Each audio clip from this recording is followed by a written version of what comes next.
Rome, a city synonymous with power and grandeur, has a beginning shrouded in myth and legend. Legend has it that twin brothers Romulus and Remus founded Rome. Abandoned as infants, they were miraculously saved and suckled by a she-wolf. Years later, the twins decided to build a city. However, a dispute arose and Romulus killed Remus. Romulus became the first king of Rome, naming the city after himself. This legendary founding, though likely embellished, speaks to the Roman values of strength, ambition, and destiny.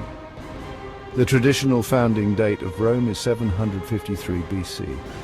This date marks the beginning of the Roman calendar and is a testament to how the Romans intertwined their history with their identity. While historians debate the accuracy of the Romulus and Remus myth, it remains integral to understanding Roman self-perception and their belief in their own divinely ordained destiny. After a period of rule by kings, the Romans overthrew their last king in 509 BC. This event marked the beginning of the Roman Republic, a new era in Roman history. The Republic was not a democracy like we know today. It was a complex system with elected officials, a senate, and various assemblies. Power was distributed, but it was often the wealthy and powerful who held sway. The early Republic was a time of expansion. The Romans were skilled warriors and strategists. They gradually conquered their neighbors, extending their influence across the Italian peninsula. The Roman army, with its legions and disciplined soldiers, became a symbol of Roman might.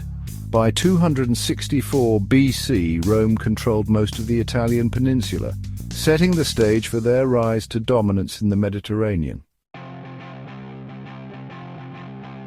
By the 1st century BC, Rome was a major power. However, internal tensions and ambitious individuals threatened its stability. One such individual was Julius Caesar. A skilled general and politician, Caesar rose through the ranks, gaining popularity and power. His victories in Gaul, which is modern-day France, expanded Roman territory and enhanced his reputation. Caesar's growing power and ambition led to conflict with the Roman Senate. The Senate, fearing Caesar's ambition, ordered him to disband his army. Caesar refused and crossed the Rubicon River in 49 BC, an act of defiance that marked the beginning of a civil war. Caesar emerged victorious, becoming the undisputed ruler of Rome. Caesar's reign was short-lived. He was assassinated in 44 BC by senators fearing his absolute power.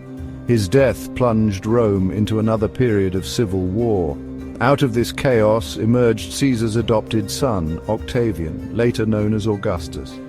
Augustus defeated his rivals, including Mark Antony and Cleopatra, and became the first Roman emperor in 27 BC. Augustus's reign marked a turning point in Roman history.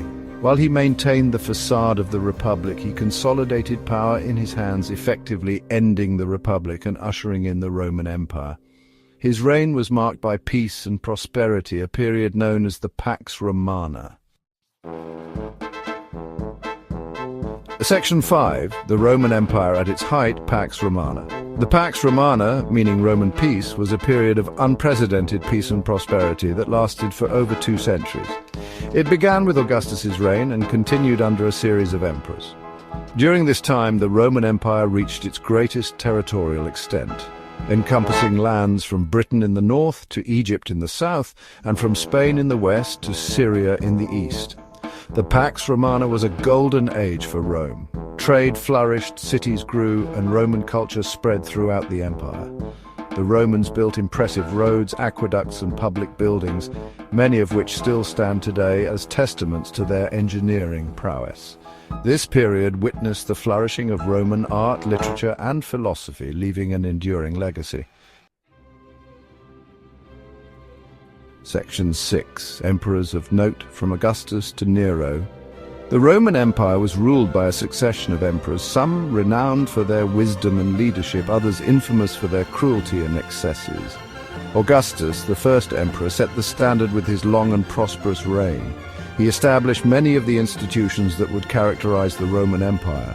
Other notable emperors include Tiberius, who reigned from 14 to 37 AD, was Augustus's stepson, known for his capable but austere rule.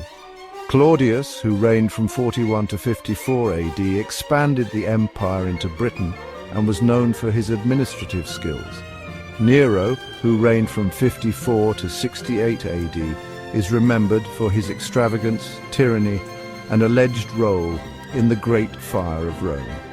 Trajan, who reigned from 98 to 117 AD, was a great military leader who expanded the empire to its greatest territorial extent. Hadrian, who reigned from 117 to 138 AD, was known for his building projects, including Hadrian's Wall in Britain. Marcus Aurelius, who reigned from 161 to 180 AD, was a philosopher-emperor known for his stoic wisdom and just rule.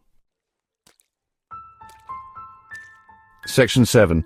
The decline of the Roman Empire. The Roman Empire, despite its power and grandeur, was not immune to decline. By the 3rd century AD, the empire faced a multitude of problems that threatened its stability. Internal strife, economic woes, and external pressures all contributed to the weakening of the once mighty empire.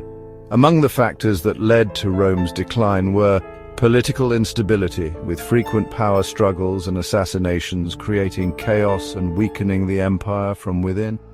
Economic problems, including high taxes, inflation, and over-reliance on slave labor, weakened the Roman economy. Military overextension, as the vast size of the empire became increasingly difficult to defend against external threats. Barbarian invasions with waves of Germanic and other tribes, pushed by migration and pressure from other groups, putting increasing pressure on the empire's borders. Section 8. The Fall of Rome, a multifaceted demise. The fall of the Roman Empire was not a single event, but a long and complex process. It was the culmination of centuries of internal decay and external pressures. In 476 AD, the last Roman emperor in the West, Romulus Augustulus, was deposed by a Germanic general named Odoacer. The fall of Rome in 476 AD marks the traditional date for the end of the Western Roman Empire. However, the Eastern Roman Empire, centered in Constantinople, continued to thrive for centuries after the fall of the West. The Eastern Roman Empire, also known as the Byzantine Empire, preserved much of Roman culture and learning.